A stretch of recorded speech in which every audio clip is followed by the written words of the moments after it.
Friends, welcome back to Modern Man. We're back with episode 2 of this long-form type with the Schertzinger Brothers, which is exciting. Last time we got into a lot of good stuff, so we figured we'd run it back. Noah will be emceeing us through the time. I like the hat. Yeah, I don't know where I got it. Yeah, come on. Shout out to Forge. Shout out to Forge. And we'll have some conversations tonight. Conversations that matter, hopefully. Shout out to Forge and Sam Halligan. It's a sweet hat. Yeah, Yeah. Forge. I don't know where the camera is. Okay, got it. Got it. But have any of you guys heard of Heroes? The show Heroes? No.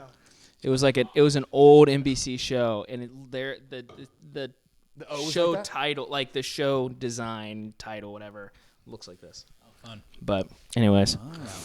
So what do we do? No, I'm just kidding. I'm super pumped for you guys to be here. Again, Brad said it.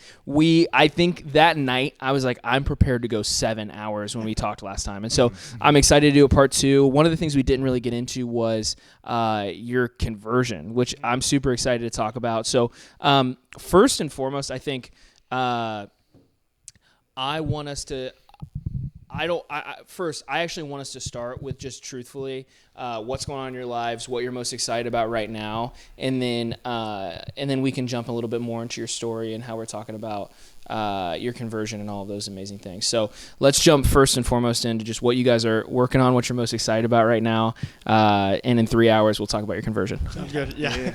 No, we're basically nonstop building, especially the summer is when our schedule changes to lacrosse focus, so we kind of have this nice 1 to 2 month more window where we're going from sun up to sundown as long as our brains can take it to build specifically a business called U Project, personal development for elite youth athletes and the communities that build them.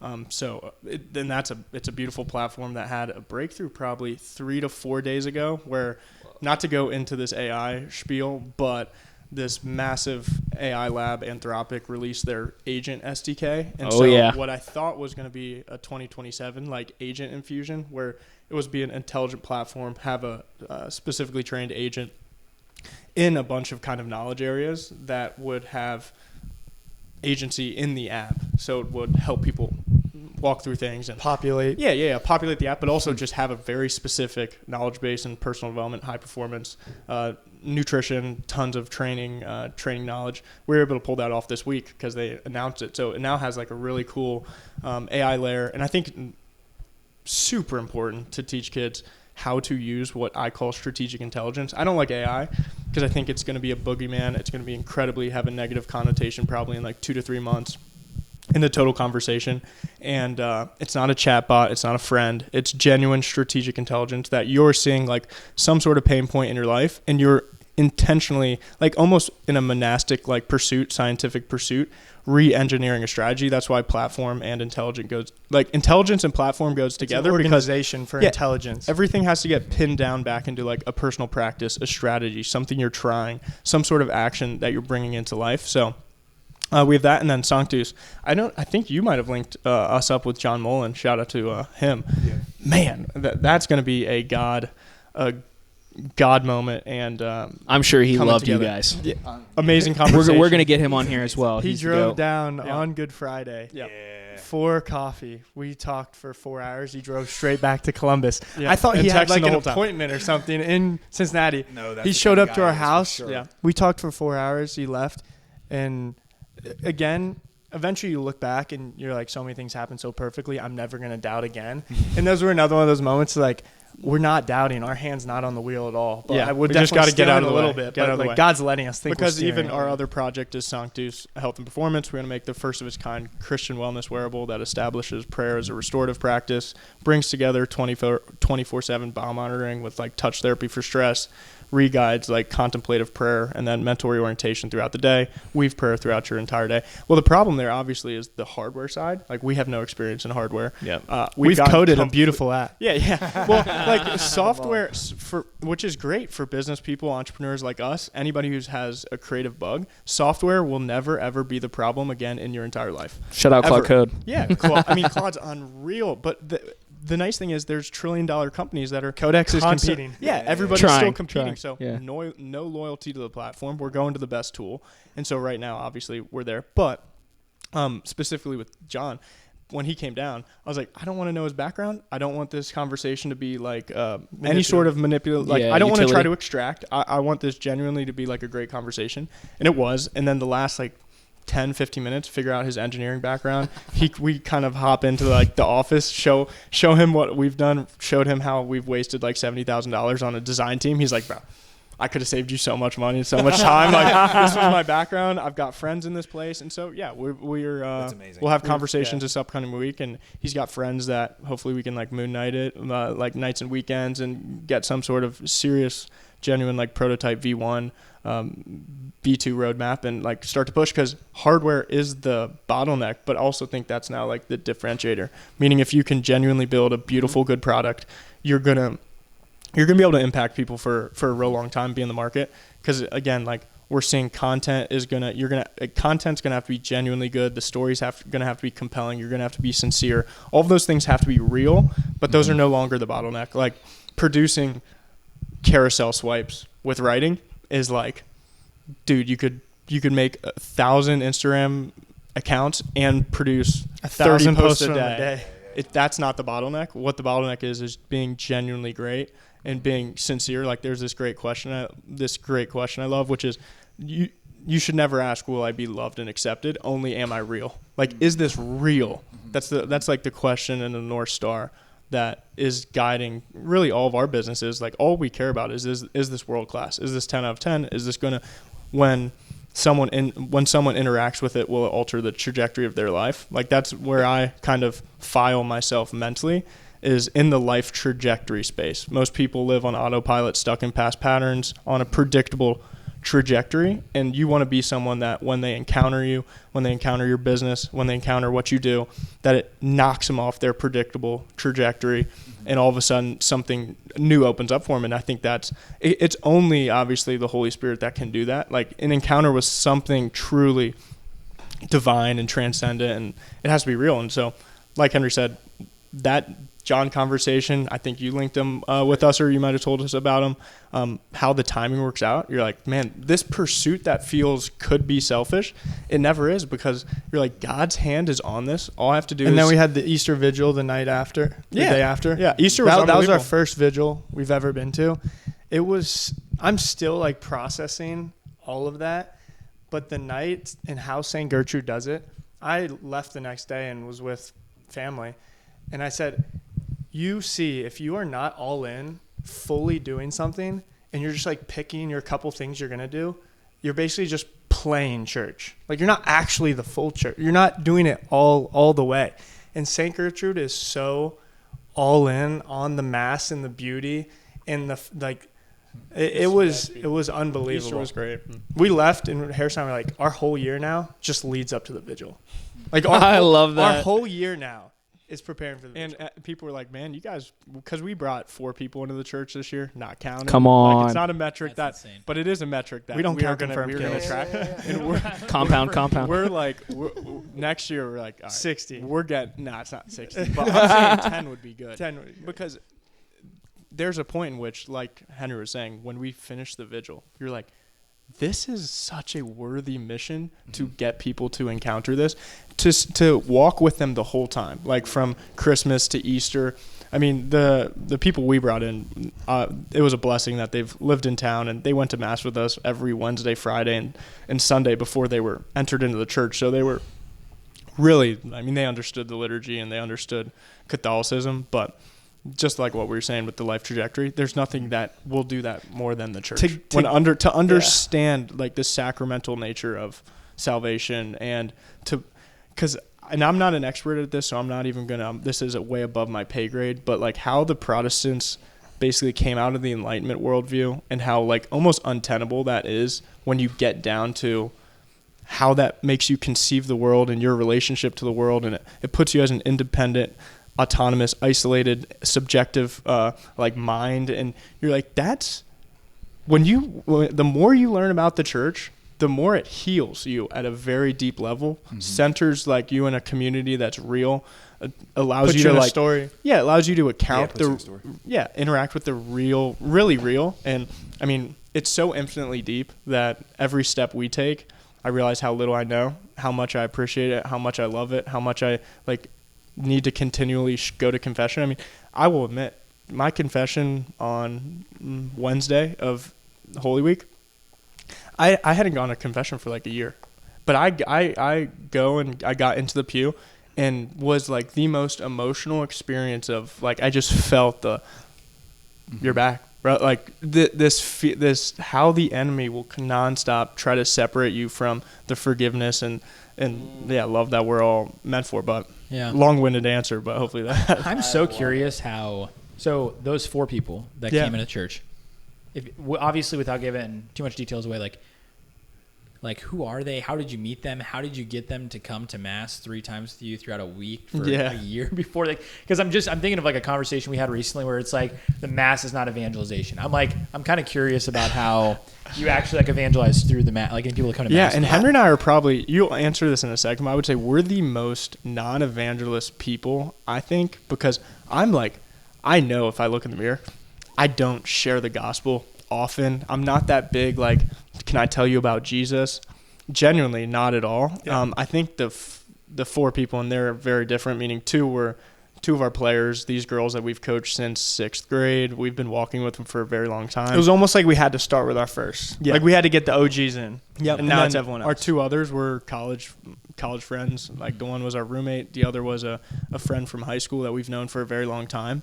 And I mean, the Holy Spirit obviously works in different ways. And so intellectual arguments for the friend would work better than for a junior girl who really doesn't care about transubstantiation. They're not, they had no faith that we were like battling. And there really was never like a massive battle. It's more of like, once you, and I don't want to say break them out of the matrix, but if you can just lay out the patterns that people fall into that are so unfulfilling, they're emptying, and then you get them in touch with the, not to use the saying real, really real, but something that's genuine, beautiful. Like it has to be beauty, truth, goodness. It always comes back to the transcendentals, and then it goes back to the, are you real? And I think those people just nonstop.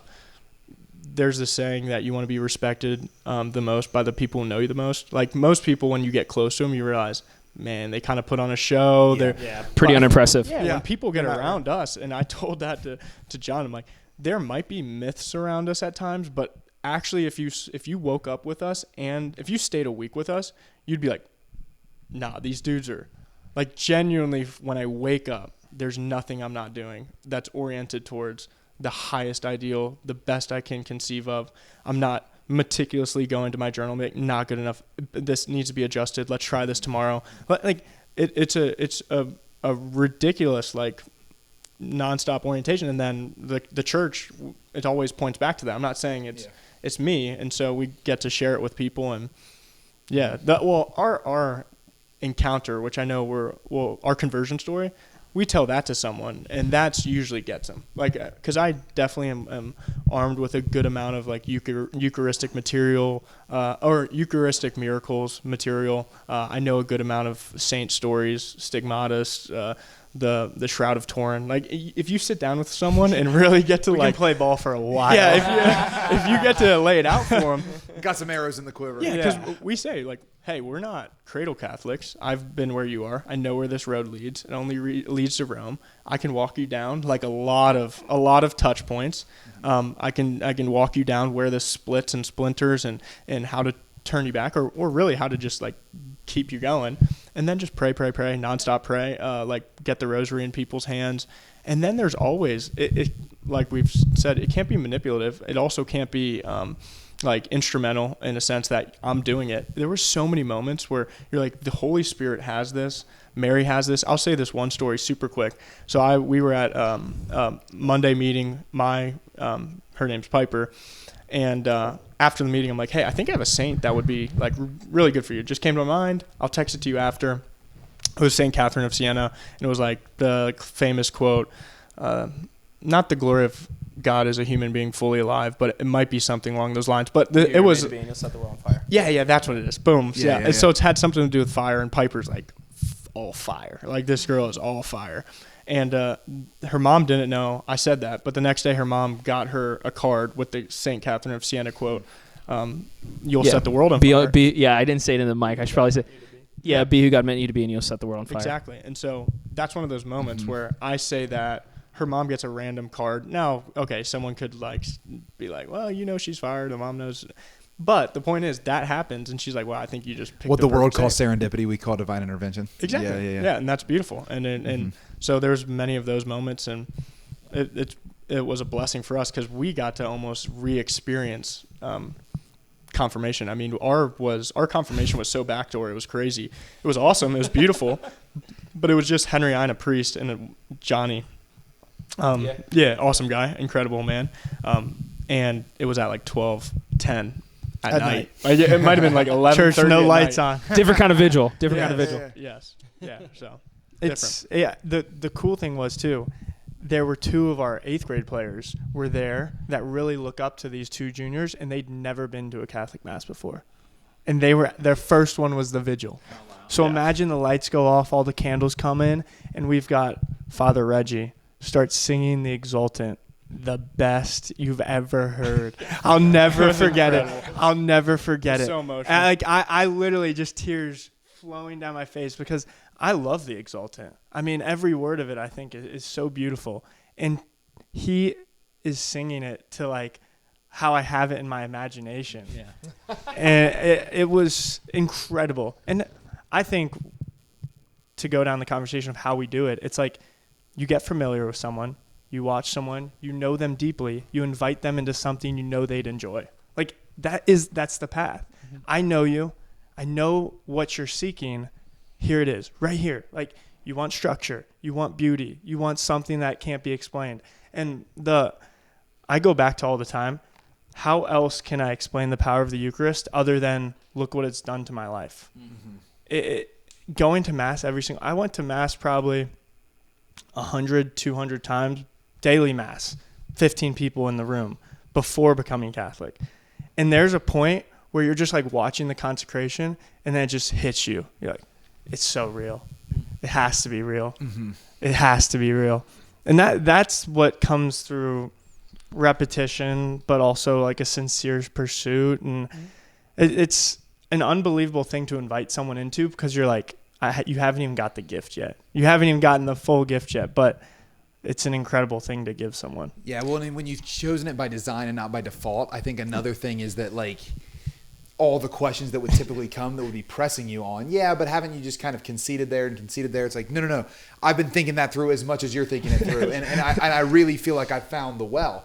And there's something so authentic to that when you can be the sort of person that presses in. And I think that's what I've always admired about both of you is that when you find the thing that you are after, you press into it until you get to the bottom of it, at least the best that you can. Yeah. And when we do that, though, when we get to the bottom of something, it becomes the good news that we then bring to the world. So the entrepreneur listening to this, like you should want to make an impact in the world because you've gone to the bottom of something that you're getting after in your own life, the man that you're trying to become. And then as you become that man, you can't help but go, I want to impact the world in such a way where as many men and women as possible can become this thing. Yeah. That's why like, all the pursuits that you have in your business ventures and with the wearable, it all makes so much sense to me because you're like, I'm going after who I know I'm called to be, and I want to create something that can help someone else get on the path of who they're called to be. And if we would just do that in the marketplace and wed our life of pursuing virtue with our life of making impact in the world,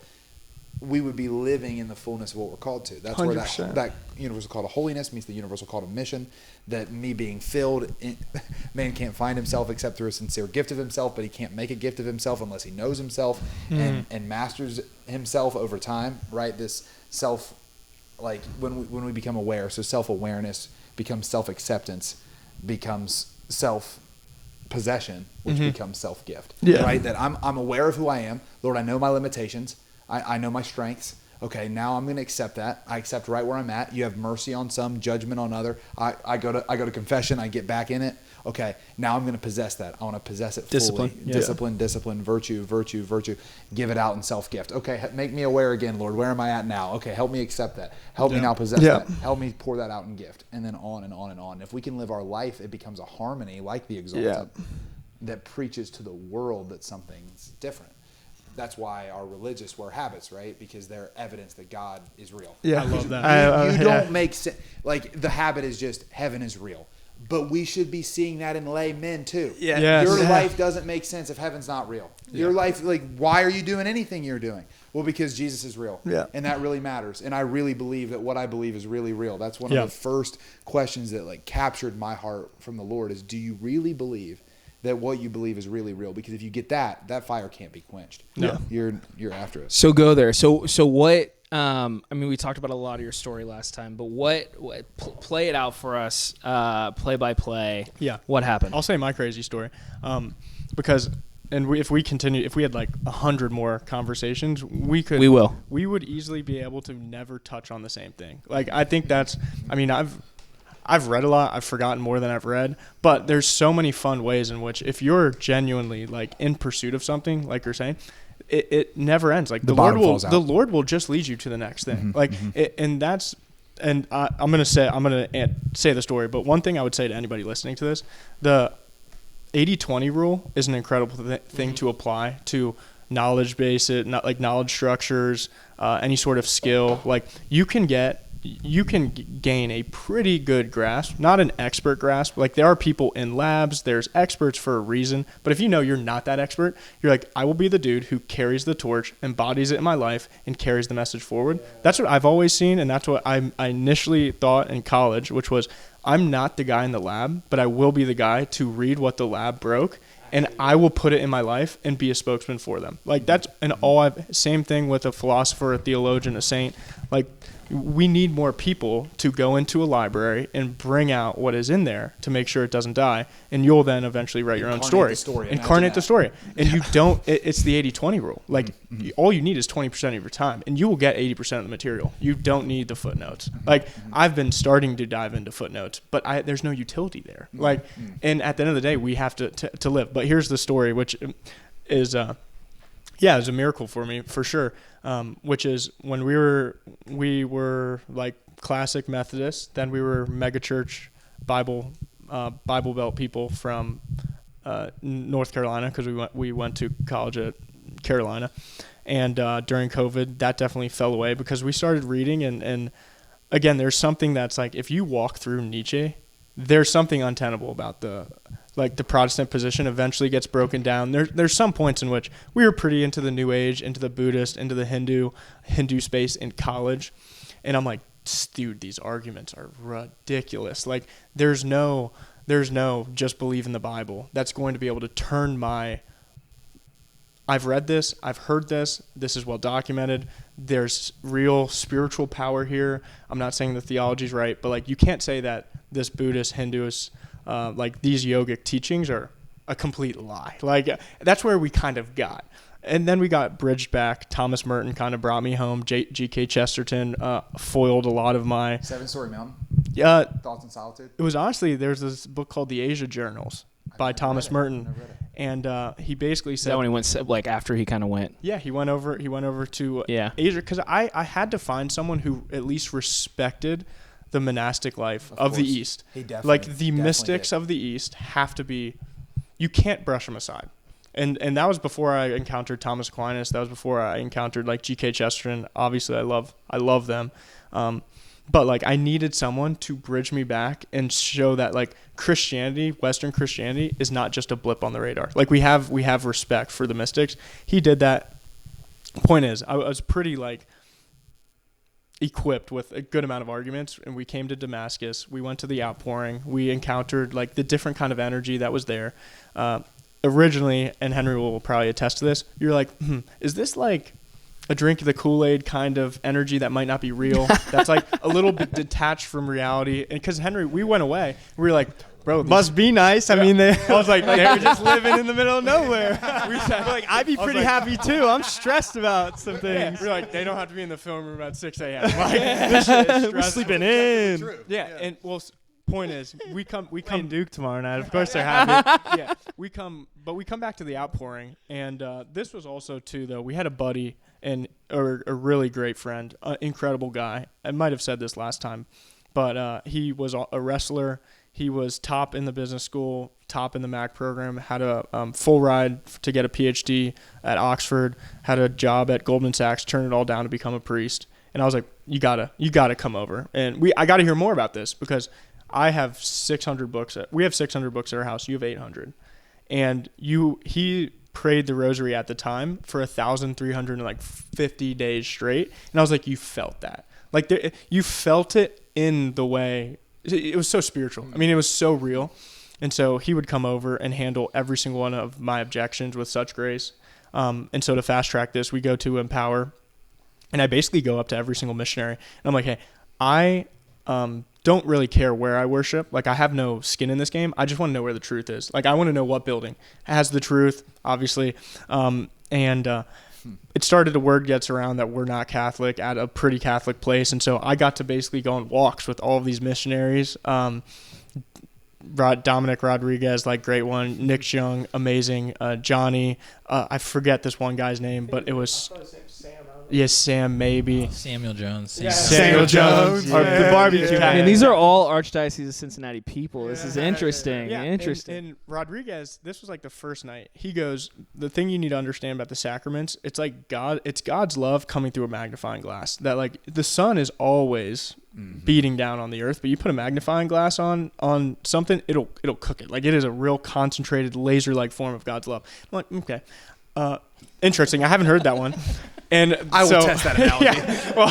Over time. It's the most D-Rod answer ever. I love that. If you haven't heard this is crazy. So this is during adoration. And again, as a non-Catholic, I didn't know what genuflections were, because we went to Catholic school, but it was like the most non-Catholic Catholic school ever. I mean, they should go shut that. We will crusade them soon. Yeah. Yeah. Now looking back, but point is, Won't be named. Didn't know all of the movements. And so adoration comes, everyone hits their knees. I'm like, oh my goodness, what's going on? Yeah. And then when you see a Eucharistic procession, the monstrance, it's like, whoa. So what I've read about the idolatry and the, like, calf worship, you're like, of course. Here it is. Right. It's right here. Yeah. So I'm like, oh my gosh. I mean, my mind is going, is in panic mode. I'm leveraging every single argument, trying to be charitable. Well, that is the hot or cold. It is either idolatry or real.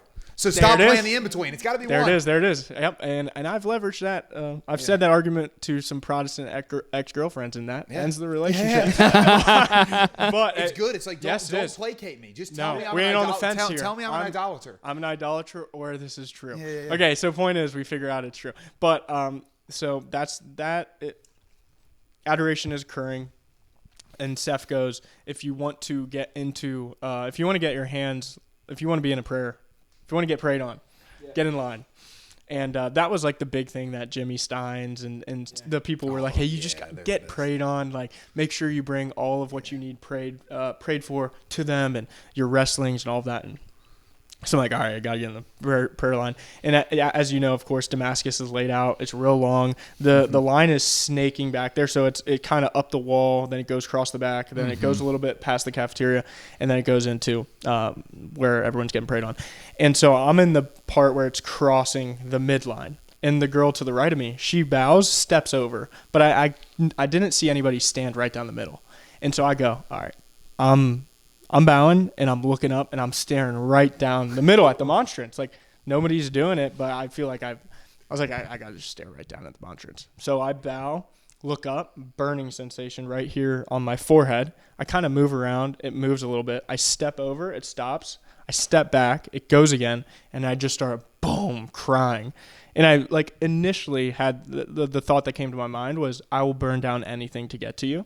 And it was like this massive intellectual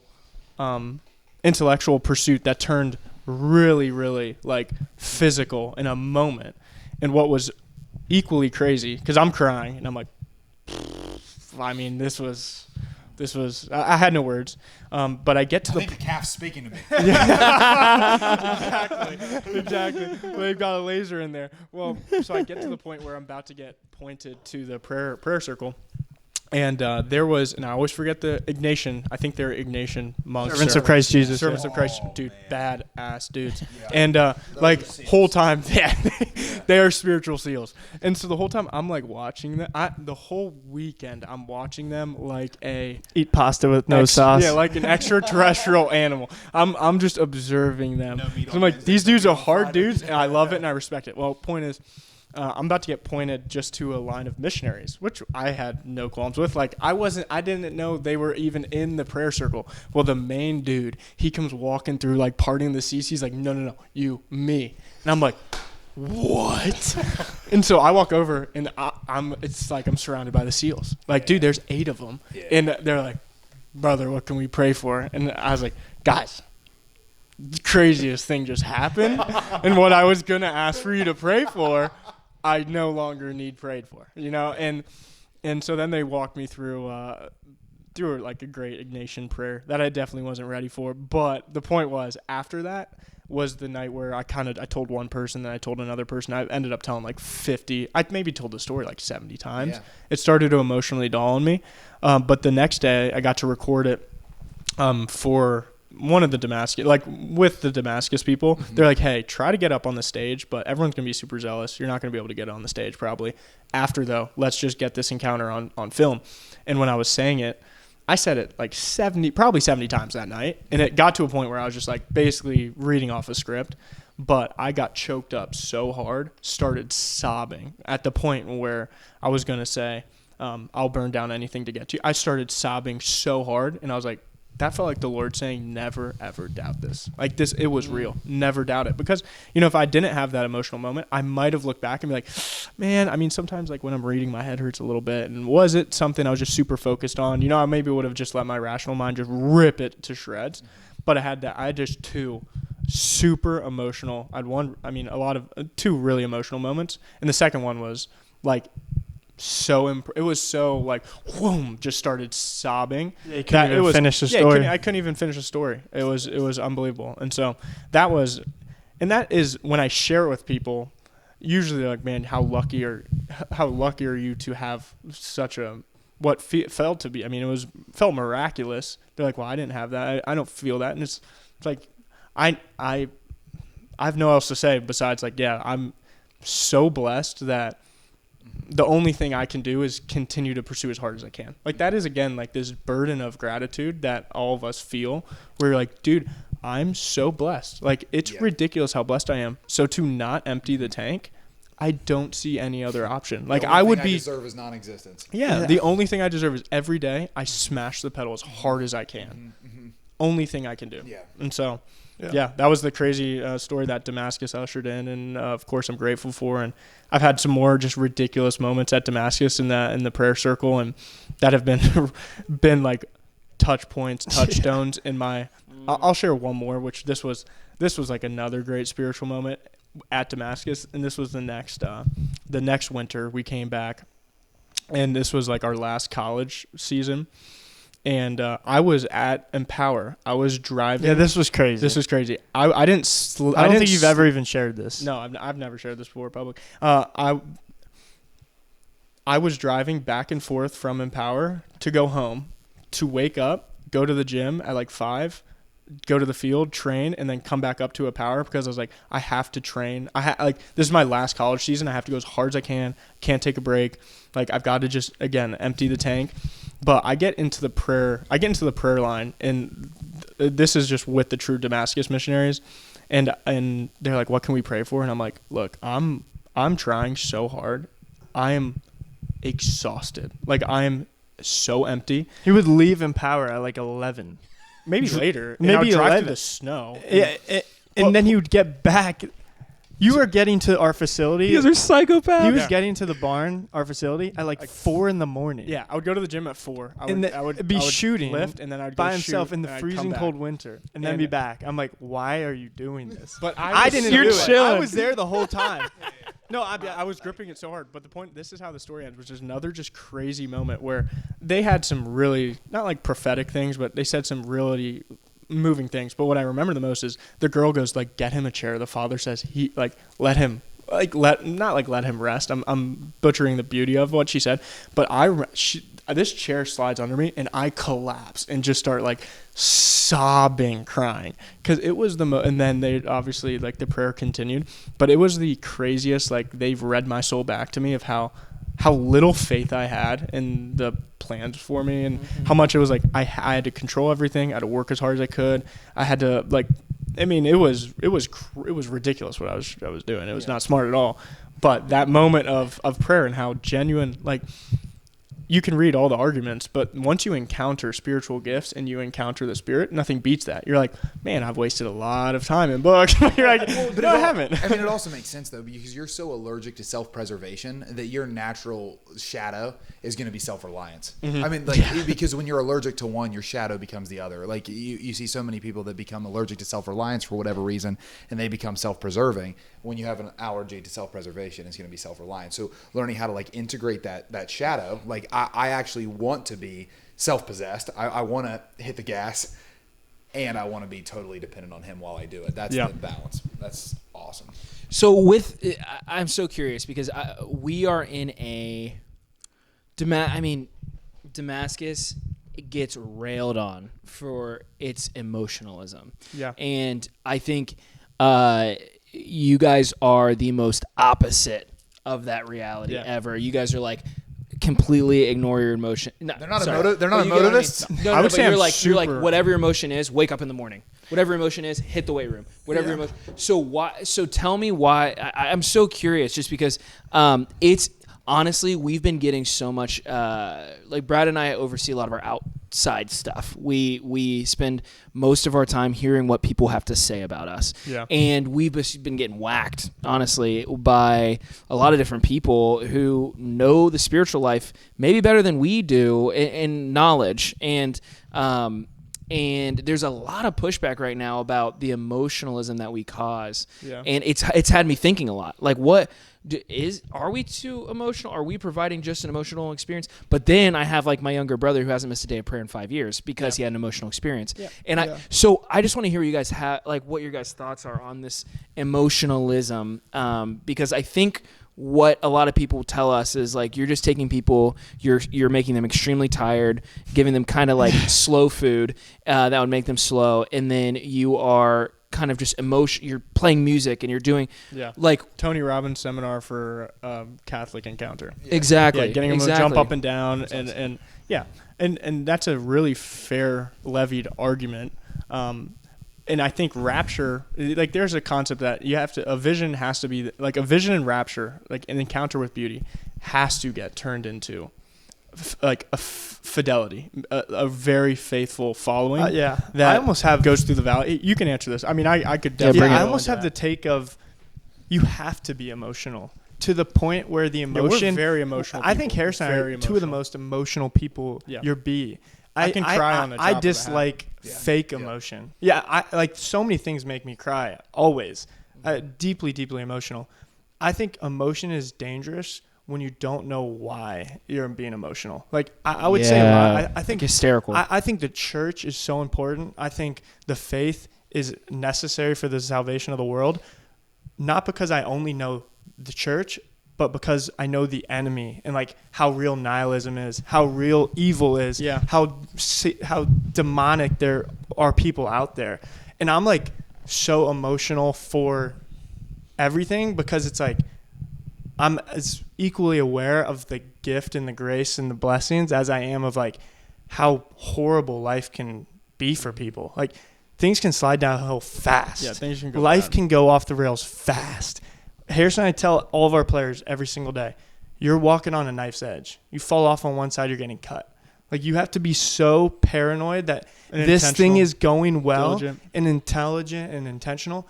So I think we're like insanely emotional. But we're the opposite. Yeah, It's like, totally. It's like, We're the opposite of the controlled. charismatic type. Because Yeah, I know not that's better word. I That's never, better for it. And I'm not saying I could never, but I've felt a little bit not ostracized because I'm not at Damascus enough, but that is not the type of like worshiper I am. Like I can't jump. But at the same time, if you're in the car by yourself with worship going music, I'm the hard. most fired up. Yeah, I'm Like, going. I'm of course. going hard. Of course. Yeah. And so there, and I've had a few conversations. Like we had a great conversation again with John. Like this was brought up, and at the high levels of like theology and orthodoxy and their view of adoration and the breaking of the pattern that really Eucharist is like a symbol that. Of nourishment. It's a symbol of assimilation and nourishment. And the moment you kind of put it into that, it does maybe put a part of you in a haywire. But the thing I resonate the most with on the Catholic side of things is like a soldier checking in for his orders. I love the kneel down, cross. Like it felt to me more Knights Templar than concert hall. Like I left the megachurch because I'm like, TED Talk and concert is not it. That is never what a religion has been. Wow. And so and that's kind of not why, like I would go to Empower to talk with you guys. Yeah.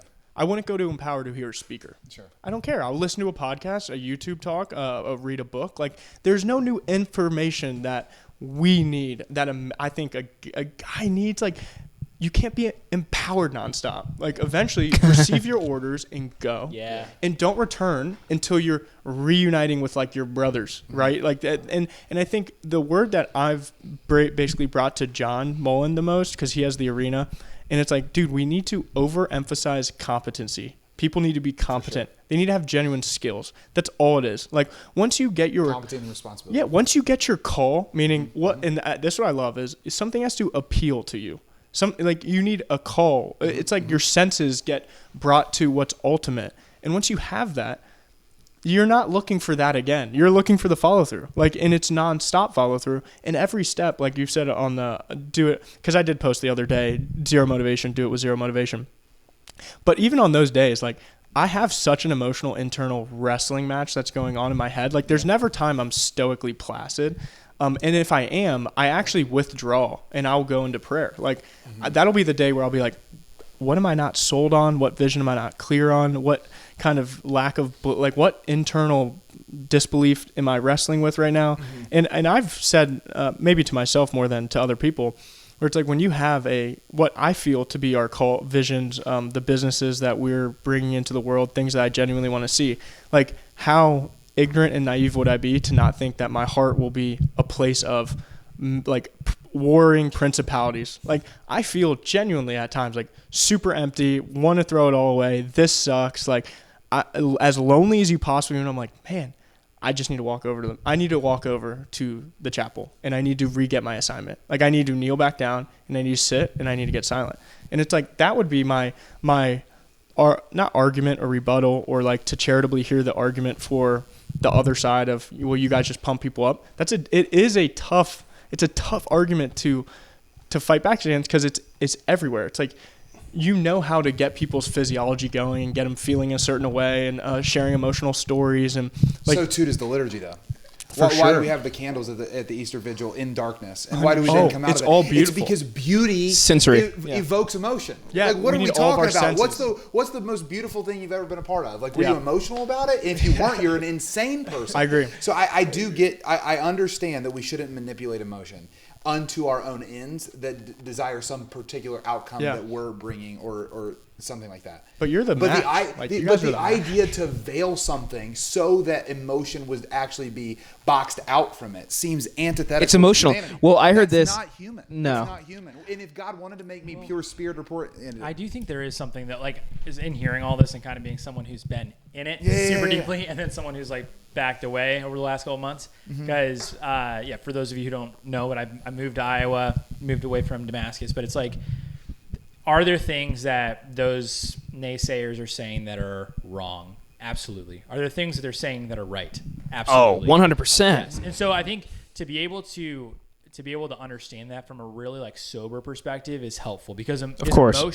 Can emotion be bad? Yes. Can emotion be good? Yes. Can it be helpful in beautiful moments? Absolutely. Yeah. Can it be manipulated? Absolutely.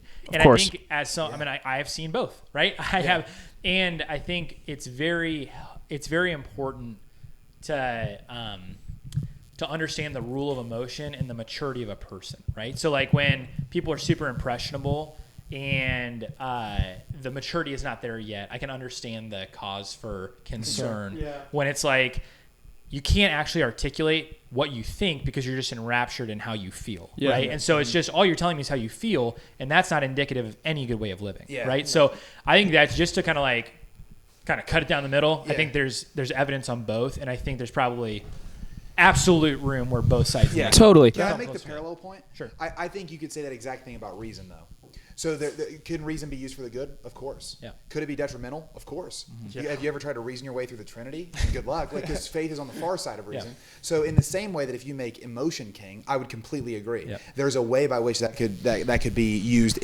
inappropriately. Yeah. So too with reason, though. I think that's the reason that so many of our catechetical movements in the church actually don't reach the heart of the person to have them in lifelong discipleship. Yeah. Because what happens is we're actually teaching them reason at a place where it's like, actually, you need to know that God's real.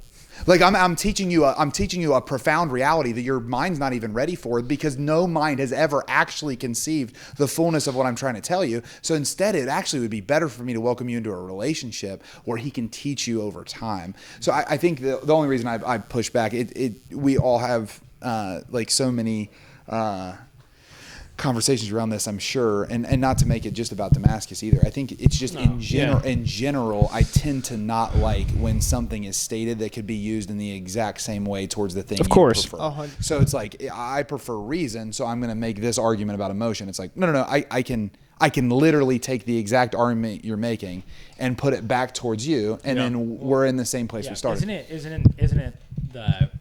Isn't it the kind of perfection of virtue in a way, right? It's that whole idea of like the means between two extremes, right? Of course, so of course. What we're painting here is either extreme is wrong. So where is the appropriate equilibrium, right? And that's what we're called to live in.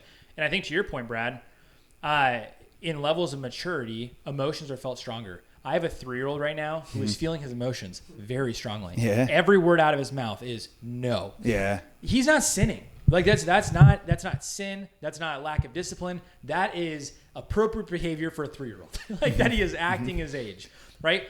My role as parent is to be the mature individual who is helping him learn his emotions. Yeah. Right. And to be able to help him mature in his ability as he grows, handle his emotions, know his emotions, name his emotions, and be able to live in the tension of what do you do when you can't. Like how do you regulate your emotions, right? Because here's the thing is that we're all codependent on someone, right? So I love this. We had this amazing message from this guy named Dr. Matt Bruninger, who is a professor of psychology at Franciscan University of Steubenville, and also owned a mental health practice called Wellspring Counseling in Steubenville.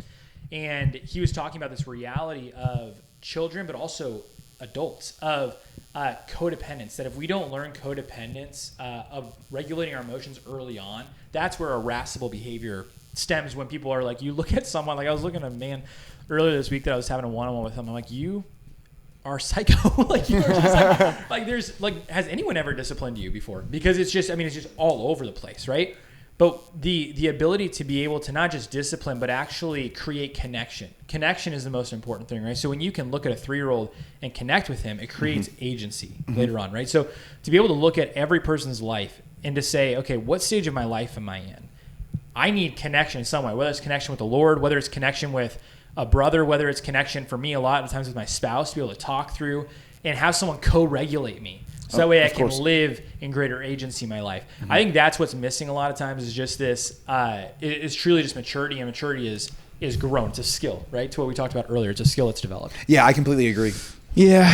I think I don't disagree with anything you're saying. I think what I love hearing in your story is, I think it's your ability to respond. Like you responded to what you allowed yourself to experience what you weren't even sure, like you weren't even sure if it's what God was doing, but you said, there's something here. And I heard this recently. I was kind of being the master of ceremonies for a certain conference, and there was a speaker there who talked about the reality that not responding out of fear of emotionalism is in and of itself emotionalism. And it actually just made me think a lot, like because his whole, it was a praise and worship conference, and he was talking about just how a lot of times we can go into those moments and not, like, you could have said in that moment, like, I don't do that, right? I don't do that, so I'm not going to enter into this opportunity to express emotion. And he was just talking about this concept of, like, that in and of itself is actually going against your desire to not be emotional. Yeah. And so it was actually just such a unique thought. Sorry, go ahead. I think this is a great connection. It's something we talked to John about. Father Luke one time at a daily mass. I love when people say things in a small setting that you're like, why aren't you saving this for the big time? Like, this is insane. It needs to go to thousands. Yeah. And he's like, at the beginning of the year, everyone says, I'm going to put God first. It's their New Year's resolution. And he's like, God's always first. That's the reality. You're either participating in reality or not. And when we talked with John, it was around the arena and how we impact more men, what our plans are for that, all that stuff. And like the pitch is, do you want to participate in reality or not? Like this is the reality of the world. Yeah. And so I think being super emotional is necessary. If you're participating in reality, if you're being emotional, participating in your some fantasy land where you just get to be a part of this camp and sing, you're not participating in reality. I'm praising with energy because I'm singing to the creator of the world. Like, because it's freaking real. It's real. Because it's real. And so, again, our conversations every day with kids, with people, with our parents is like, hey, this is reality. There's really evil out there that's trying to destroy the world. We're here participating in this Theodrama where God has put us to try to save the world. Like you're either participating in that or not. Right? It's like it's literally that big. Yeah, it's that big. And so like it matters that much. It matters that much. So like I don't think anyone can be too emotional. I would defend I would love to anyone. hear those arguments. I genuinely send them to me so I can read them or watch them. Yeah. If someone ever was like, "Wow, they're too emotional," we'll send you some stuff. Why are you not? I think the argument. I really do think that again to try to steelman it.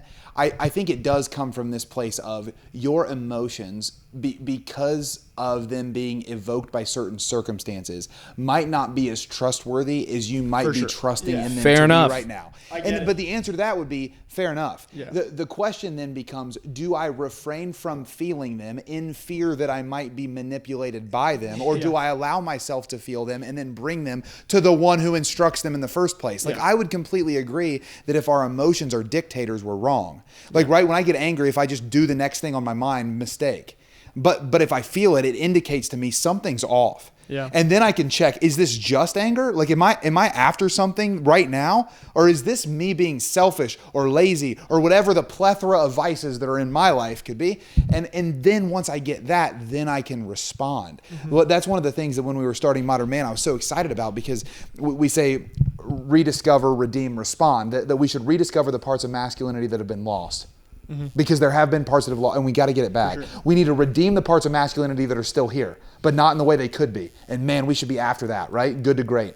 And then we should respond once we figure those things out, not react. I'm not saying that, because if the argument is we shouldn't react to every emotion we feel, any intellectual person at all would say cosigner. Yeah. But if what you're saying is we shouldn't respond to our emotions, I think that you're getting into a real division of body, mind, soul. I agree. And that's a problem, because that's properly ordered anthropology. Yeah. So anyway. No, I completely agree. Also too, it's just potentially an unfair argument towards your guys' like customer base, where what do you think a 8-year-old or like whatever, like your high young school, middle schooler who's person having an emotional encounter is going to give you like a perfectly worded essay after. But I do think, and for me, I've almost been reading arguments for just what I've gotten to live through, which is there is no intellectual pursuit that doesn't start with vision and rapture, like a beautiful vision and an emotional rapture that then you get to investigate. It's the rose window. And it's up to your it's up for your fidelity to follow that, unfold it, and realize that the mystery will actually go farther than you can imagine. It's like I've just been the beneficiary of like not doubting that process, because there's such few people on this earth who can live their life just purely for an abstraction, for a intellectual abstraction. Like most of us have to be genuinely in pursuit of something that's gripped our entire But even the people that do go crazy. So you mentioned Nietzsche earlier. Yeah. Like Nietzsche lived for the abstraction, and then he goes crazy because what happened is he was wondering. This is why I love that in the Old Testament we hear that the Lord is named Wonder Counselor. Because if your wonder is aimless, you're going to find yourself insane, because the end of our life is infinite. Yeah. But the moment you get the counsel, the one who counsels the wonder, like I'm wondering, what is all this about? That's why I can emote. I can even bring it to a 2-year-old. I have a 2-year-old daughter. And the other day we were playing this song that she got so excited by. Like you would think that it was the greatest day to ever exist. And we were just putting a little action figure on her Tony box, which is like magic. Tony boxes are dope, they're sweet. Okay, you just shout put a little out action Tony figure boxes on a box and it plays music. Good idea. And she was so excited. And when we were getting ready for bedtime, Nina takes Eliza like on a handoff from me and does bedtime every night, because we both work and the way that we pass it off. And as I was getting Eliza ready, she looked at me. She goes, "Dada, I love playing music with you." And I was thinking about it, and I'm like, you are remembering an emotion felt, and you are bringing gratitude for the one who helped you feel in a way you didn't have to. Mm-hmm. That is as human. She has no schema. She's not studied anything. She doesn't know a properly ordered action reaction. Like none of that is in her mind. What's in her mind is, we did something, I felt something. That thing that I felt was different than I feel doing other things, and I'm really grateful for it. I hope we can be there. That is obviously... So you threw the Tony box away, right? Yeah, of course. No more songs. What I actually told her was... Shut that down. No, what you really need to know is, like, I'm your dad, and that means you should always thank me. And it really helped. It really helped the whole moment. It was really beautiful because what I said was, the feeling that you have, I want to reject entirely because don't trust it. But I am your dad, which means you should respect me always. And it was a great relationship after that with my 2-year-old. No, I'm being facetious only because I think that we limit ourselves in fear of ourselves.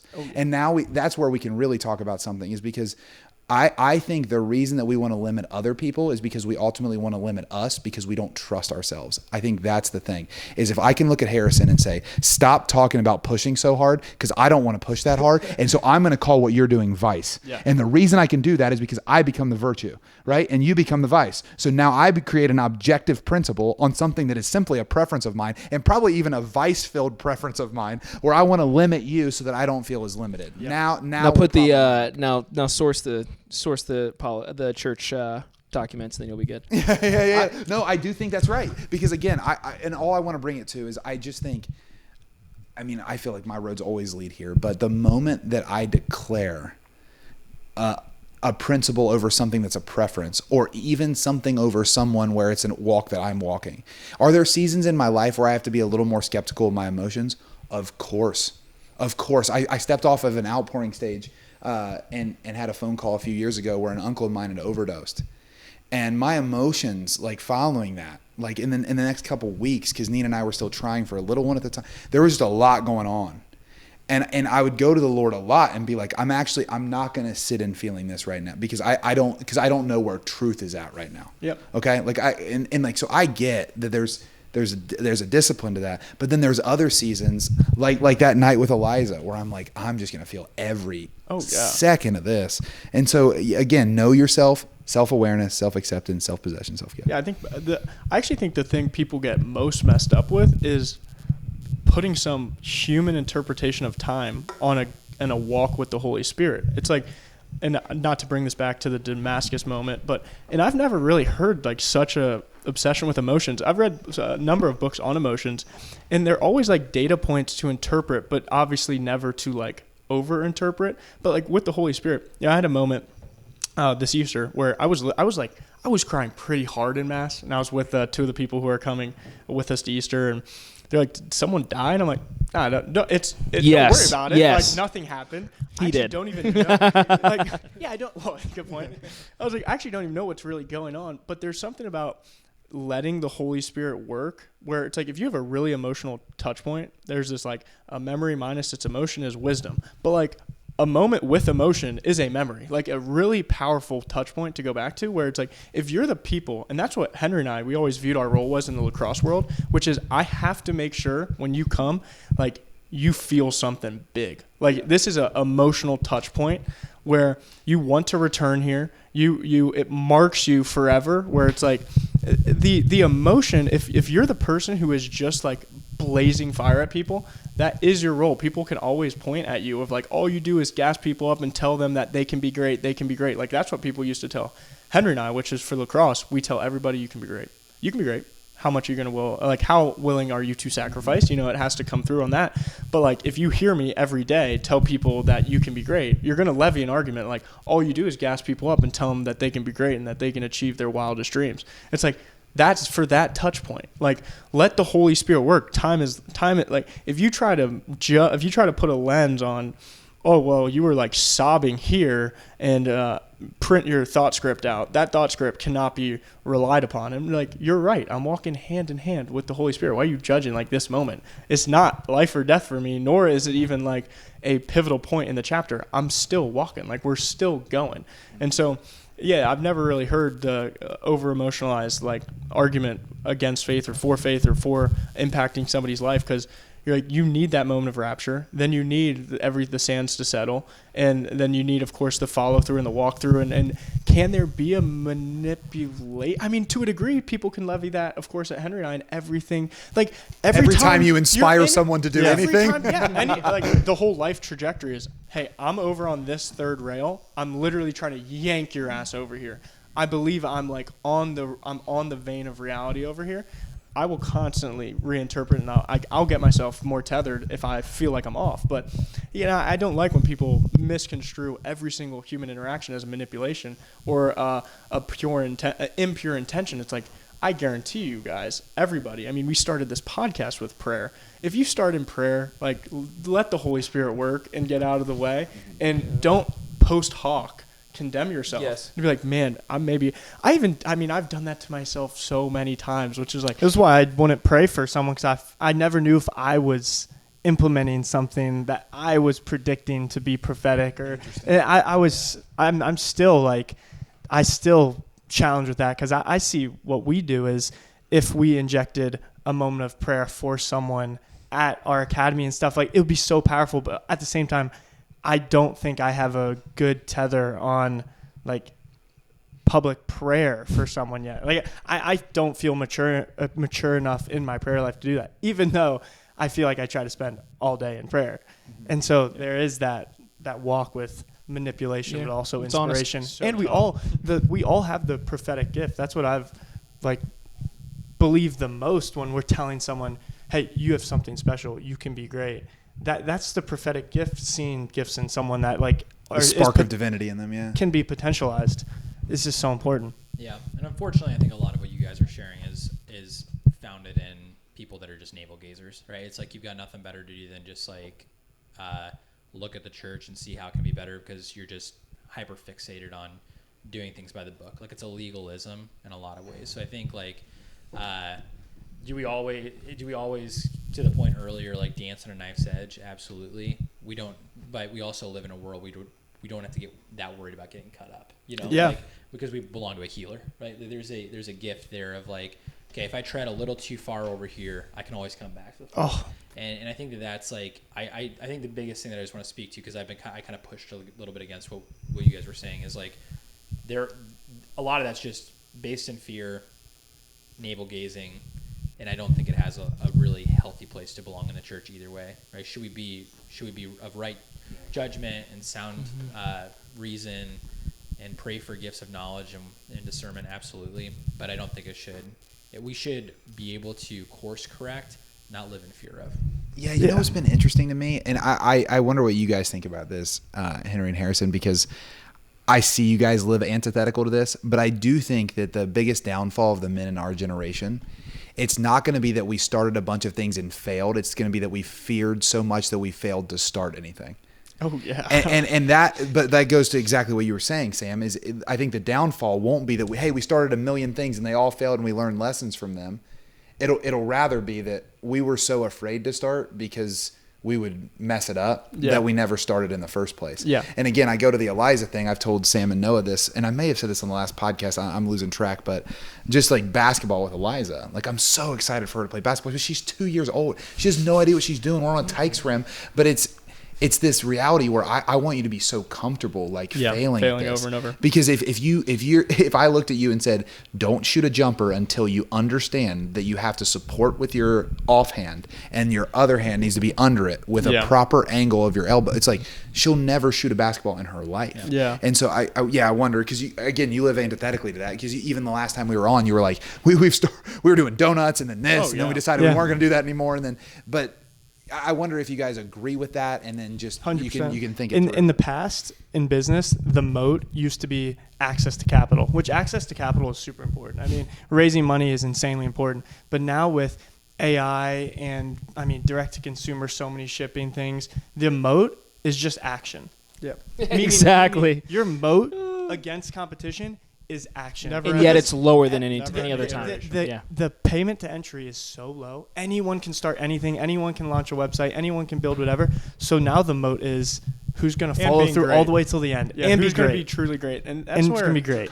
we've never Competency point from and earlier. we've Sorry. never. I mean, the word failure is weird, obviously. I mean, and it's used all the time. But as long as you're iterating and not stopping, there is no like quote unquote you got an F here. You're like, I mean, I'm not done. So like, what do you mean? You know, and that's what the version of the app we're on right now. It's build 81, and I've pushed to GitHub over like 610 times. That's like 610 like genuine iterations where like this could be it. No, this could be it. No, this could be it. I mean, 600 and that I looked at them like, yeah, that's getting closer to the process of getting good at something. Or You should write a book called 610. I was just thinking that as you're right. I'm like, because no, I think what you're saying absolutely matters. Yeah, you just have 100%. to understand the process of iteration and trying to be truly good at things. And the whole I don't know, and I would like to continue to like talk to not so much the average guy, but there's something like, I don't know if more people don't hear the call and don't pursue. Like, I think everybody has something that they're here to contribute, that 100%. they're genuinely, like, they're here to do. Now, is everybody a point person in a business? You know, like, you need the entrepreneurs, you need the soldiers, you need the, like, we have a guy next door, stay-at-home father, great guy. Like, there's no The knocking. infantry, the ground troops. Yeah, have there's to no have knocking on that. You know, there's that great Heraclitus saying, out of 100 people, 10 shouldn't be there, 80 are targets, 9 are good soldiers. We're lucky to have them. One's a warrior. So, you know, you always hear podcasts of people getting around tables and be like, we need to make more warriors. And you're like, that quote's probably going to be true throughout history. Mm-hmm. You know, I don't think we're going to skew a universal law of like, there are warriors and there are soldiers. We should make more 9. Like, we should try to get the 9s. The 1s know it. Like, Yeah, the you ones don't need to help know the it. ones You ain't out. need to. They're going to do it. Yeah, you have to right? kill them before they stop. But we've got to figure out how to make more 9s. Say that quote one more time. Well, it's in a battle, out of 100 men, 10 of them shouldn't even be there. 80 of them are just targets. 9 are good soldiers, and we're very lucky to have them, for they make the battle. But there is one warrior, and he'll bring everybody home. And that's like, I think you genuinely can make yourself a warrior. I'm not saying that. I don't think a system can make a warrior. Mm-hmm. A system can make soldiers. A warrior can make himself. Like, you can hear the call. I mean, think about the Goggins story is unbelievable, and it should be told to everybody, and it should Unreal. It should be like, in a school, when we start one, it'll be mandatory, right? Mandatory read, and you study and you understand it. Because at 25 to now, like, there is zero excuse for anybody. He made himself the warrior. Like, there was no sign. And you could say God came in and his interpretation's amazing. Put whatever interpretation you want on it. Point is, a warrior can make himself. Like, you can go one-on-one with God, become that warrior, right? Like the classic Jacob wrestling and winning, and then getting the anointment. I think that's how the warrior becomes. I think systems can create the 9 for sure. And that's what we always like hope. It's you have good enough habits in place for people where they're going to be the 9.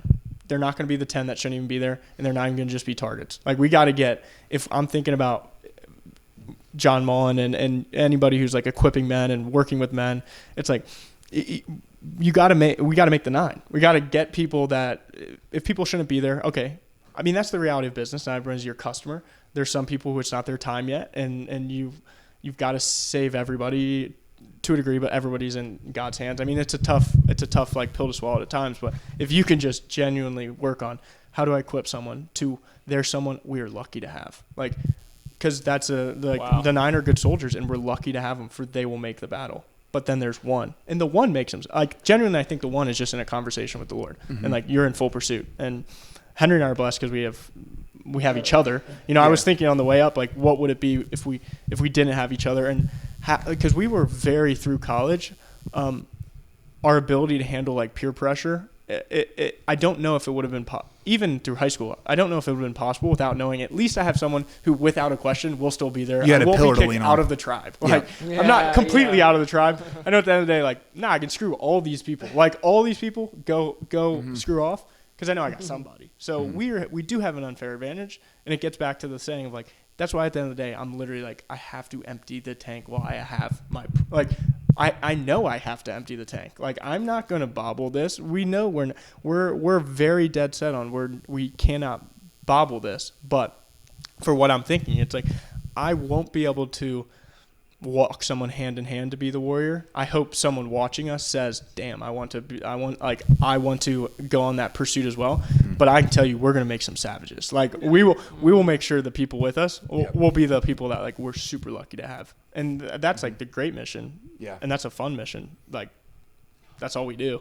And when you make the 9, I'm even getting like I'm building systems in my head as you're saying it, because if you build a system that creates the 9, those 9 when they hear that call are even closer to the 1 than they were when they started. Break away, so it's like building. let's build the systems to get as many people into the 9, and then when they hear the call, the degree of difference between where they're at now and where they want to be will be substantially less than it would have been had they.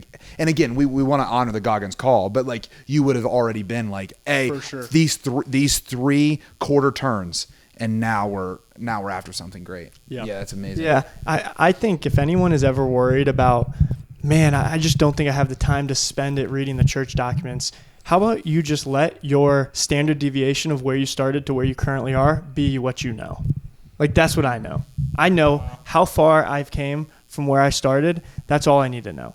Like, I'm all in on the faith. I'm all in on the practice. I'm fully spiritual training as hard as I possibly can. I'm with my community as hard as I possibly can. I may not know the church documents, but look how far I've come since I started. Like, I don't know why that's not more widely adopted upon someone that doesn't want to know everything. Mm-hmm. I've always never wanted to be just lashed apart with someone's verbal arguments. So like learning and reading is pretty important. But at the same time, I'd also be okay with having someone give me all their arguments and be like, hey, my story for myself speaks enough for me. Yeah. Like it's the magic's here.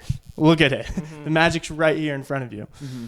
And it's a tough, I mean, we went back and forth with John, like, how do we look at all these young men that are in the basement or unmotivated or lack orientation, don't know where to begin, feel like they don't have a fire, think their time has been passed. Like, Harrison, I know there is no worse feeling. And I think I feel this all the time, meaning there's this attack of sentences going across my mind. You'll be irrelevant. None of this will work. No one will ever know your name. Your time has passed. It's all over. Like, that's a daily thought. Mm-hmm. And it invokes a deep, like, really quick anxiety, which you just have to sit and just pray with for a little bit. But I know there's, like, a lot of men out there that feel that. And then also aren't on a mission to, like, keep pushing towards the light. They're only in the darkness. And it's like and that's also a side to why this is also important. Mm-hmm. Like this podcast is obviously very important. Like the modern man is the solution to the problems. Because again, the church, and I think the unity of the Christian faith will be so important when we realize there's such a real idea to fight. Like the church needs to come together under one mantle because the whole world needs to be battling the same evil at the same time with the same leader. Like that's so important. But the giving men hope it's a serious thing, Harrison. Think about all the time. Like it's a real wrestle. Well, I think that motivates men in the church more than anything is we actually have to give them a narrative of what we stand for, not just what we stand against. Like we're going after something. We're not just on defense playing in the back corner like, hey, how about if you box them out this way, I'll box them out this way. And hopefully by the time we're dead, we haven't been suffocated. It's like, no, we got something to do. This is what we're after. Yes. This is what we're bringing. Let's keep going. And I also love the questions that you brought up because I think everyone listening, myself, I know as I've talked to Noah and Sam, we face those sometimes they're half truths. Like one of the things that's been most powerful in my life is when those things start coming, just so what? Yeah. Okay, great. I'm going to fall on my face. I'm going to fail. Yeah. I'm going to be an embarrassment to everyone. This message is going to be the worst that I've ever given. No one will be moved by it. So what? Okay, I'm going to go give it because I'm called to do it. And then all of a sudden it just disarms. One of the things I think I may have said last time, but then I'll throw it back to the table, is just I've noticed that when lies like that or half-truths or those doubts come, the thing that gives them the most power is leaving them rhetorical. Like, is this really worth it? I don't know. Let's answer it. Let's answer it. Maybe not. Okay, what now? Like press in. Don't leave it rhetorical. Or will any of this amount to anything? I don't know, but let's answer it. Let's go after it. Maybe not. What happens if not? What happens if yes? Are you ready for the yes? Are you ready for the no? Are you ready to restart if it fails? Or are you ready to keep going if it succeeds? Like, those are all great things. But when we leave it rhetorical, that moment of anxiety can become an anxious existence that leaves us in the basement, right? Like, it's actually turning the narrative on that thing. Like, in however you're called to do that. So what? Or, okay, I won't leave that rhetorical. The answer to, am I going to fail in this and be laughed at by everyone, is yes. What now? Great. Yes. Like, it just playing the cards that I have, not letting the thing have power over me by hiding in the dark, but bringing it straight to the light and going, okay, let's. Well, that's what the Kobe had that, right? So his big thing was you have to, again, same thing. You have to follow, his thing was, and then what? So he would always say, okay, so I missed this free throw, and then what? I missed this free throw to lose the game. And then the whole city of LA is pissed at me. And then what? And then 8 days go by and everyone forgets. And I'm back on the court. And he had that moment. It was early in his career where he airballed 3 threes in a row against the Utah Jazz, I believe. And he got met with reality. Like, he was going into the league saying, I am going to be better than Michael Jordan. I'm going to beat Michael Jordan. He went into the league out of high school because he said, I can't miss a chance to play against Michael Jordan. And so that he leaves high school, he goes into the league, and he airballs 3 threes against the freaking Utah Jazz, right? And so he was met with that so early in his career, and he said, okay, I went and trained legs because I was missing I was airballing threes because I wasn't training legs as hard as I should have. So I went and trained legs. 5 championships, right? Yeah. So it's this when we get hit with those moments, and it's even what you said earlier, Sam, like the men who've been jumping into the forge, like on a different podcast you were talking about this, but the men who join in the forge, they've hit that rock bottom, and then they're like, okay, now what? Like, now what? And then what? And I think that's such an important. We have to follow, like you said it so perfectly. We can't ever let that question be rhetorical. Yeah. Those little sayings are really helpful. Like, there's one, I made a wallpaper for a lot of the players in our club, and it was just a saying that said, comma, and that's okay. Right? You could be tired, frustrated, sad, feel like everything in your head could be screaming at you, comma, and that's okay. And like when I was going through high school, there was a saying in the Bible that I loved, which don't know exactly where it is, but it's when Jesus like looks at Peter and says, get behind me, Satan, for it's like, it's for this moment I've come. And I would use that when I'm working out. Like when it started to really burn and I'd like about to hit the wall, I'd be like, it's for this moment I've come. Like, you're here. It's for this moment I've come. Like, right when things are, and those little, I forget exactly what I've termed them when I'd write about it, but it's like, you got to have those little cognitive weapons, those little like pieces. Jocko Willink's good. Yeah, good. Yeah. Jocko's incredible. Yeah. Like, there is, I will sometimes mentally wrestle with, what's the point of because we're starting back our podcast up this coming week. Come on. Yeah, and you could say, well, what's the point of like talking out into the void, where it's like, well, voices answered me in the void, and so maybe it's my time to start speaking into it as well. Like, it is so important you never know what somebody's spark's going to be, what somebody's moment encounter, all of that. It's so important to just be like, my ego cannot get in the way of potentially being an instrument here. And I just have to see.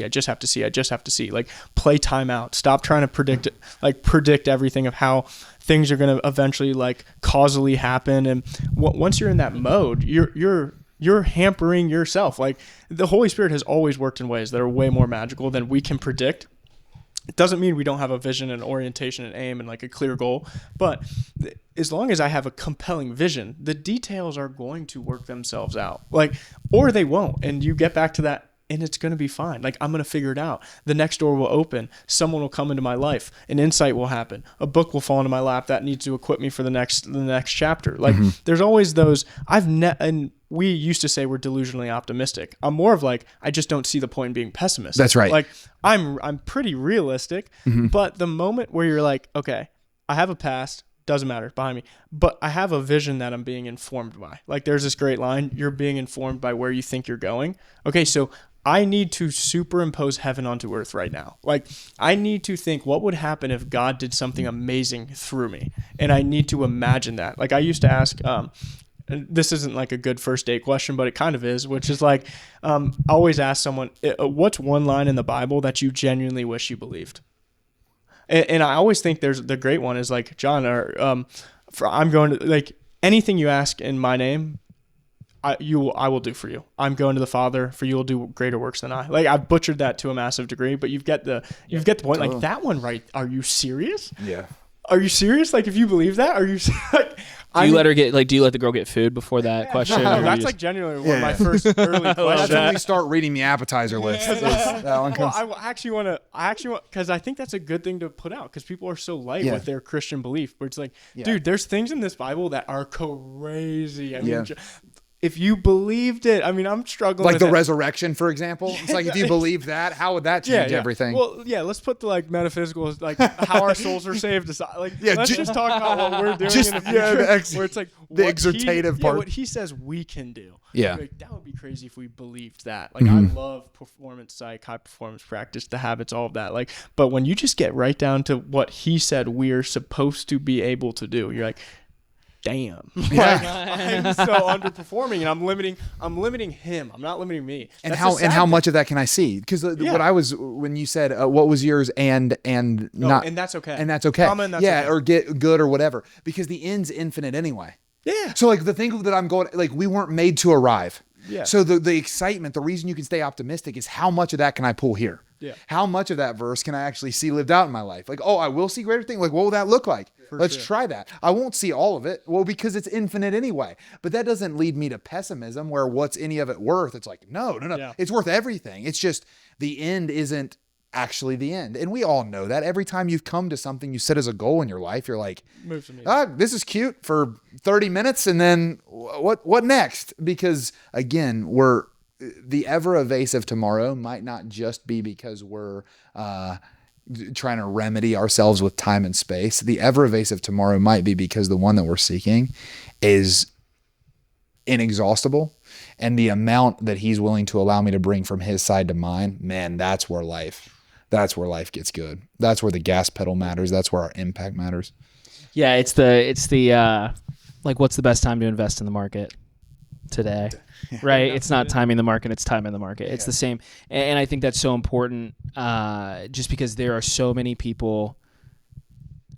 I grew up around so many people who watched other people be successful and criticized them because of the way they did it or how they just all the different things. And it's blown me away in this. And I used to join them when I was in high school and even past that. I think right now it's been a beautiful time to be like, where's that gotten them?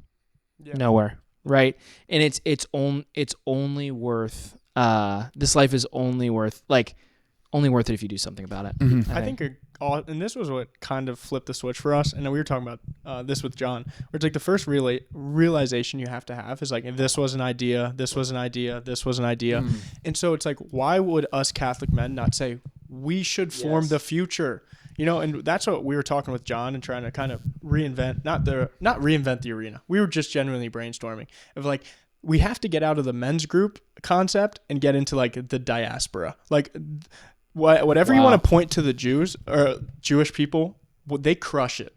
They crush it. Absolutely. Why are we not like doing that in a Catholic sense where we have very tight networks, like organized capital, understood where the competencies are in networks. We're like trying to network in really, really specialized. Always ideating. Oh yeah, really specialized way. It's like, because we were saying, hey, look, you probably couldn't get Henry and I to come to just a general men's night. But if we knew this was like, we're coming and you're bringing ideas. We're trying to solve problems. We're trying to build things in this world. And something might leave from the talk and become reality. Yeah, like we might be able to get in on the action. Like if whether I throw capital into something or I'm throwing my weight behind something or I get to throw my skill towards it. But like that's what's so fun. Meaning I think there's room for it all, of course, right? You go to mass, you go to worship and a great talk. Like you got to hear there's room for all of that. There's room for the Bible study. There's room for the fellowship. There's room for the fraternity. But there's then the layer that I think hopefully in this era we're doing way better. We need to move atoms. Yeah, we've got to design culture. Like we've got to kneel down, take your orders, and go. Wow. And let's do it in a not militant like fashion, but let's get after it. Yeah. Yeah. Like, Well, I'm No, super we are the intrigued. gotta church get after militant. it. No, I actually Someone's agree. gotta Yeah, get yeah, after yeah. Well, Yeah, I'm super intrigued because I think we have always talked about this. So in Columbus, everywhere that I've ever gone, young adult groups really, really boom. And then slowly it becomes the 7 people who are the weirdest people that are left. And I'm just so curious if and we always say, well, what did we do wrong to not keep this going? Like, why we're doing the same things, we're practicing the same way. We even innovated. We even made it a little bit better. We even tinkered with this thing, and now the talk comes after the time of prayer. And now we're playing this game where we're like, we really what are we missing? What's this night missing? And I think I just haven't ever thought about it. It's in the missing way of- the fact that people missing don't action. believe they're showing up to shape culture. You're not Yes. like if Harris and I have No a men's marching group, orders. the group has to get embedded into their life. What's it Like, unto? I said if I knew if we had a men's group that was like 110 people, whatever like the biggest men's group around here would be, I'd be like, this is like a voting block, but around. You should go to a bit like a gym and say like, hey, look, we're gonna have like 50 guys come every single morning and just cut us a massive discount. We're going to be super loyal. We just want to make sure that we're going to have like, say we meet once a week. No. We should meet every day at the gym. Like that's where meet at the gym. Do more. And obviously I think eventually things have to go into, I don't want to say business in a secular sense. Things have to get resourced. Things have to turn in like capital is just the nature of value exchange and the way the monetary system works. But like we have, like Henry says, you have to shape atoms. Like we want to shape.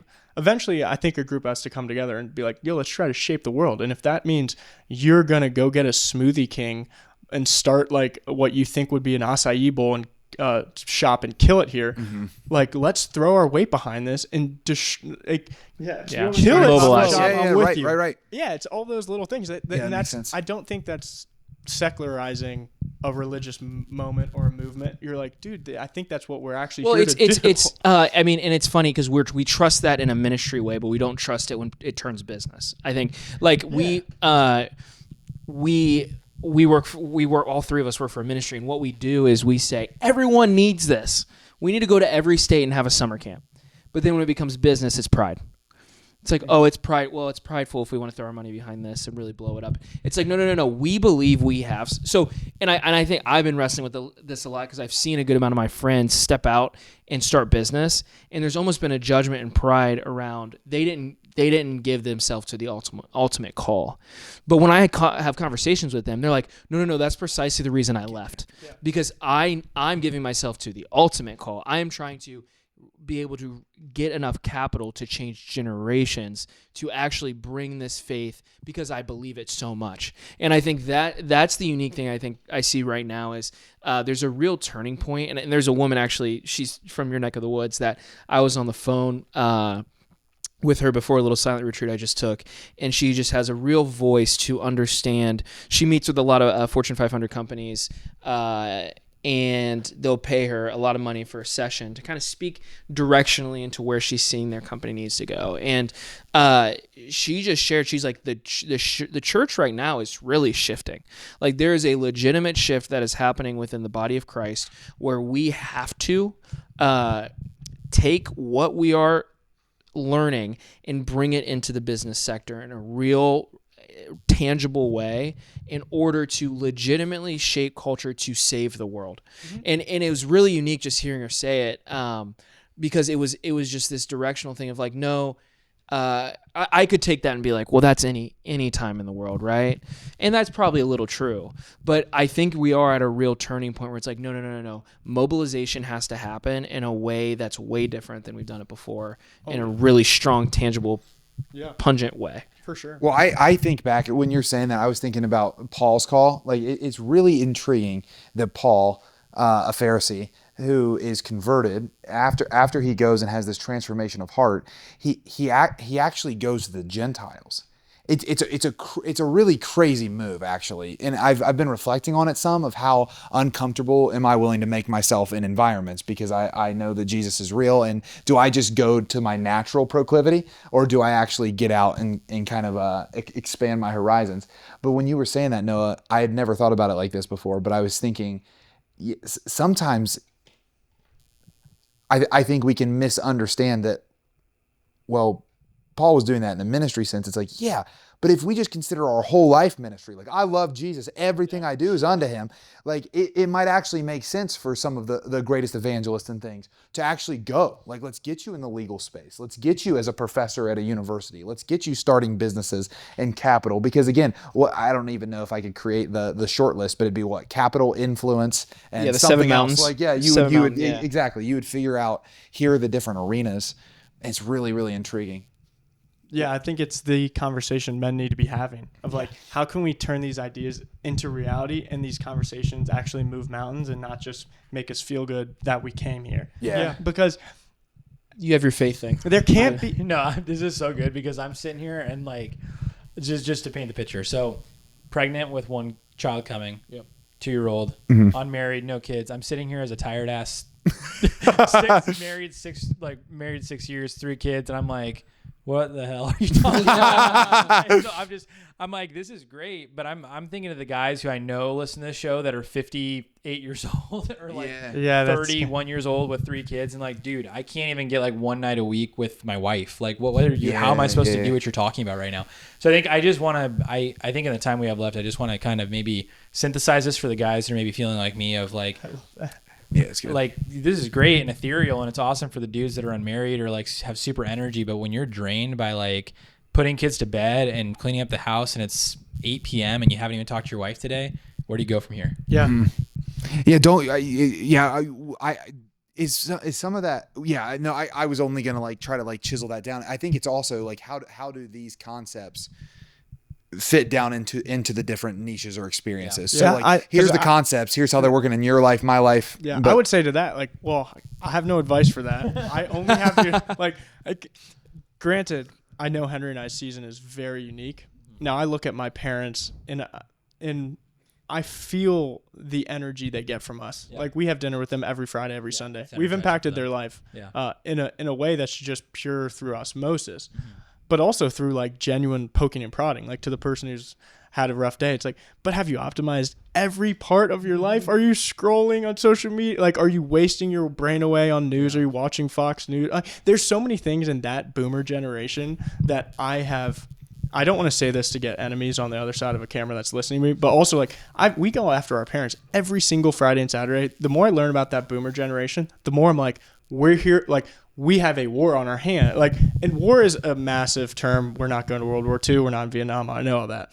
But there is a degree of seriousness in how the culture is bifurcating between socialism and populism, and how we're genuinely about to fight like a populist communist uprising. If people don't think that's coming to this country, they're too far into Fox News and not enough into like genuine, I think, political commentary of global economics and global markets and all of that stuff. So it's like, I love talking the philosophy and the theology and the metaphysics, but we're incredibly practical people that a concept is great because it orients you and it cuts your brain down. But if you don't genuinely like try to squeeze everything you can out of not so much your day, or because like that type of person, I'd be like, that's my dad. That's my dad. You know, that's my dad. He gets home from work, like an absurdly hard day. He came over Wednesday and was like, man, I'm just going to take my frustration out on the lawn. Let me cut your guys' grass. I'm like, go for it, Dad.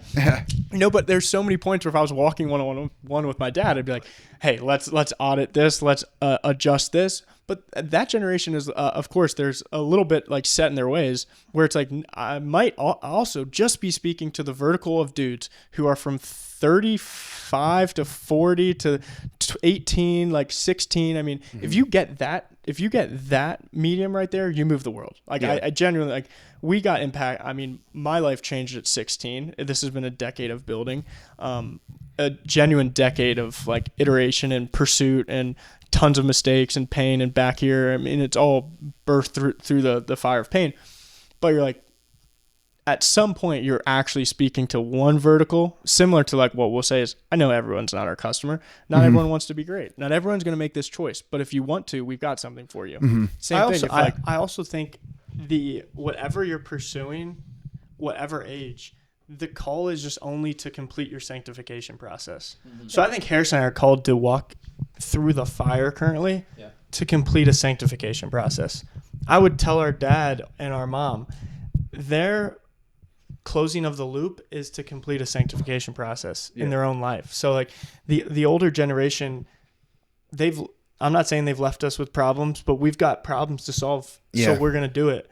They still have a loop to close, which is the completion of their sanctification. So like they're just in a different chapter of their life. Yeah. And I would just say like, hey, that's the call wherever you are. The call is to complete your sanctification, even though it's a very tangible mission that you're walking. That's good. I know I'm coaching the youth and I'm going to be working with young adults to complete my sanctification, even though that's where my current chapter is. If I wasn't in this chapter, it'd still be the same thing. I just need to complete my sanctification.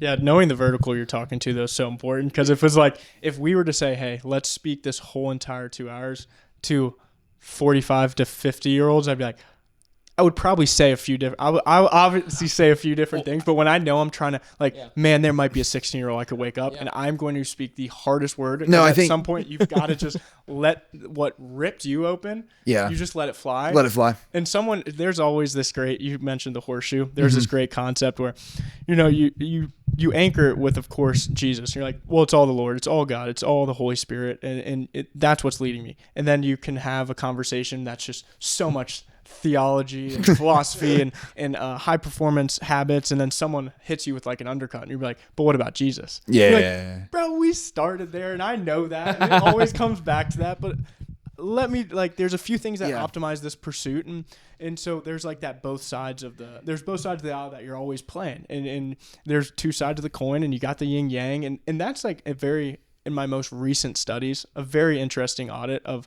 kind of the assumptions that we've been born into that aren't assumptions that we would agree to if we were if they were laid out in front of us when we're like have a pretty good intellect and grasp on things, where it's like, that's kind of what I've been dredging into, where us as the West, like the West has some assumptions that are just like, we have the action side, don't have the contemplation side. We have the intellectual side, don't have the mystical side. Like there's so many things that have to be rebalanced that even at a 50 to 60, like the impact of our parents' prayer life is the reenchantment. That's what that boomer generation really needs, is like, hey, the Enlightenment, postmodernism, skepticism, all of that stuff. Please dive into that. Get underneath the plumbing of how you think you see the world. And it's like, it's not get back to me. It's like, get back to Thomas Aquinas, Plato, Aristotle, Balthazar, all of these ridiculously smart people. Yeah. Just like pursue that a little bit, not from a place of like, it's going to make conversations more fun. Like the way you see the world will be different. The emotions you get to experience will be different. That's the toughest thing to convince people, is like, the power of reading is not so that all of a sudden you can write a better essay. It's like, you see a different world. It's a lens shift. New things are possible.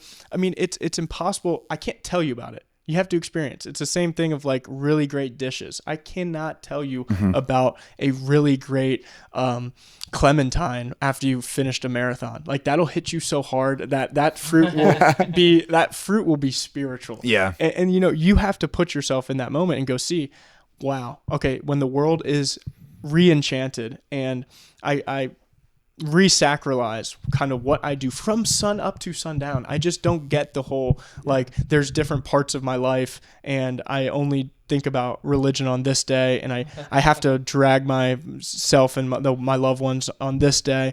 It's like, dude, re-enchant the whole day. Sacralize the whole day. Put a rhythmic, like, liturgy-like movement on your whole day. And there will be cynical people out there be like, well, you don't get it. I'm like, that's fine. Take that out. You've got it. Yeah. You've got the excuse. You do get it. You got it. But like, I'm trying to offer, like, there's so many messages of hope out there. That's right. You don't get it. Can I distill, I think from both of you, I'm distilling from Sam's question, like, two principles that I'm zoning in on.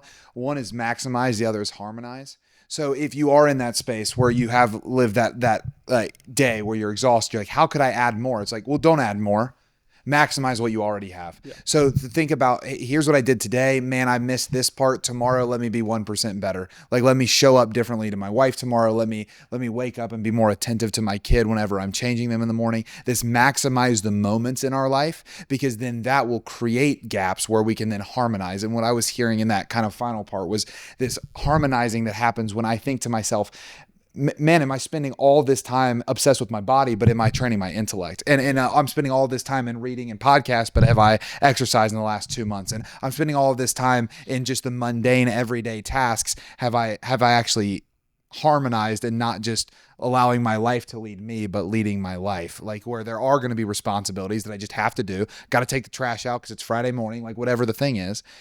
And also to harmonize. So I think if we can hold both of those, as we maximize more and more, there's more room for other things. And when there's room for other things, what we have to look at is where's the lack and what harmonizes that lack. Where's my body at, my mind at, my soul at, my heart at?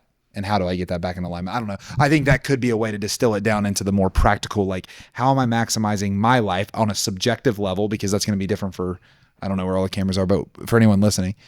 And then how do I harmonize it once I realize that I have pockets that I didn't know were there before? No, last thing, super quick. I don't mean to draw this on. Go. One thing we tell our players and anybody I'm with is you know the saying death by 1,000 cuts. I actually think it's more death by 1,000 conclusions. You know, the people who are just cynical is they've just drawn conclusions about the world that they have no right to. Like, stay curious. And a young person can look at you and say that, but I would say that to anybody at any age. You have drawn conclusions that you have no business doing that. Because if I laid out 1,000 books in front of you and you'd be like, geez, the books again.